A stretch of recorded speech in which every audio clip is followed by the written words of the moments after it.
Imagine a city on the edge of Africa, a city where ships from Arabia, India, and even China once docked. A city where scholars debated Quranic commentaries by lantern light, and warriors repelled invaders from across the seas. This was Barawa. Today, it's a small coastal town in Somalia that barely makes the news. But for centuries, Barawa was one of the shining stars of Islamic civilization in Africa.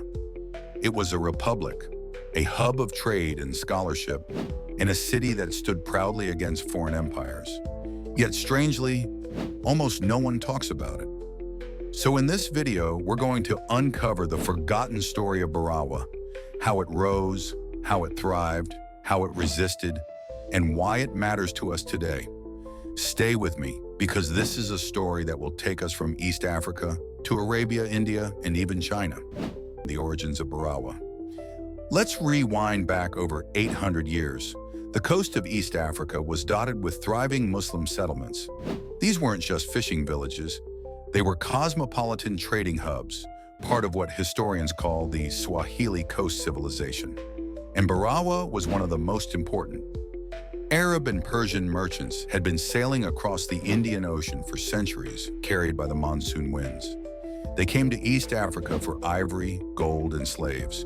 In return, they brought textiles, ceramics, and, most importantly, Islam. By the 9th and 10th centuries, Islam had already taken root in coastal cities like Mogadishu, Lamu, and Kilwa. Barawa rose into prominence a bit later, around the 13th century, as part of a confederation of city-states. But Barawa wasn't just another port, it became known as the City of Saints. Why? Because it wasn't only wealthy, it was a center of Islamic scholarship. The City of Saints. Barawa became famous for its religious teachers and scholars. Many families in the city traced their lineage back to the Prophet's family, the Sayyids.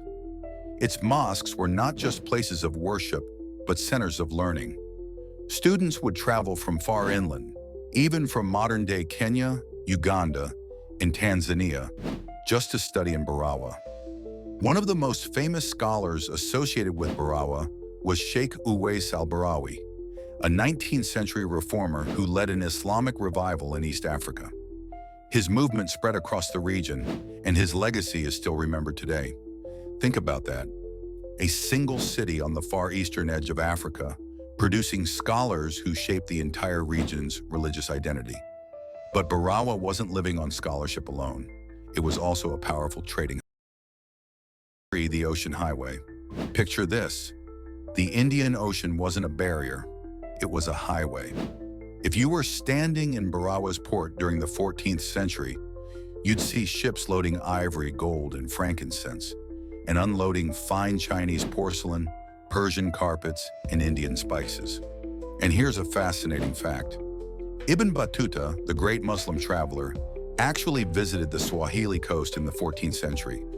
While he doesn't mention Barawa specifically, he describes the region as wealthy, beautiful, and deeply Islamic.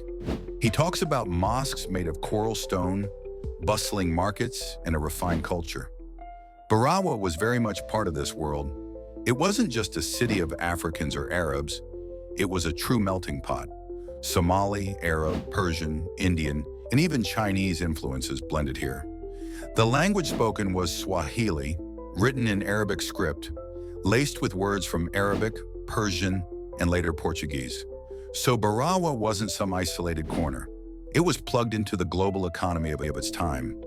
But wealth always attracts enemies. Portuguese attack. By the early 1500s, a new power entered the Indian Ocean, the Portuguese. After Vasco da Gama rounded the Cape of Good Hope in 1498, the Portuguese set their eyes on dominating the spice trade. To do that, they needed to control the Swahili coast. And so, in 1506, a Portuguese fleet under Tristão da Cunha and Afonso de Albuquerque attacked Barawa. The city resisted. The citizens fought bravely, defending their walls and homes. But the Portuguese had cannons, ships, and firepower the city had never seen before. After a fierce battle, Barawa fell. The Portuguese burned the city to the ground. But here's the twist. Barawa did not die. Within just a few years, the city was rebuilt. Its people returned. Its mosques reopened. Trade resumed. Think about that resilience. A small African Muslim republic facing one of the strongest naval empires in the world, flattened to ashes, and then reborn almost immediately. This spirit of defiance became part of Barawa's identity. The struggles of survival. The centuries that followed were not easy. The Ottomans, who were rivals of the Portuguese, offered protection to many East African cities. Barawa benefited from this Ottoman influence, but the city also had to deal with constant regional conflicts, piracy, and shifting trade routes. By the 19th century, Barawa was still known as a center of Islamic learning. This was the age of Sheikh Uwais al-Barawi, whom I mentioned earlier. He founded the Uwaisia order, part of the Sufi tradition, which spread across East Africa and into the interior. But then came a new wave of invaders, European colonial powers. The Italians claimed Somalia as their colony in the late 19th century. Barawa, proud and independent, resisted. But eventually it too was brought under colonial rule. Still, even under colonialism, the city held on to its Islamic identity. Scholars continued teaching. Mosques continued operating.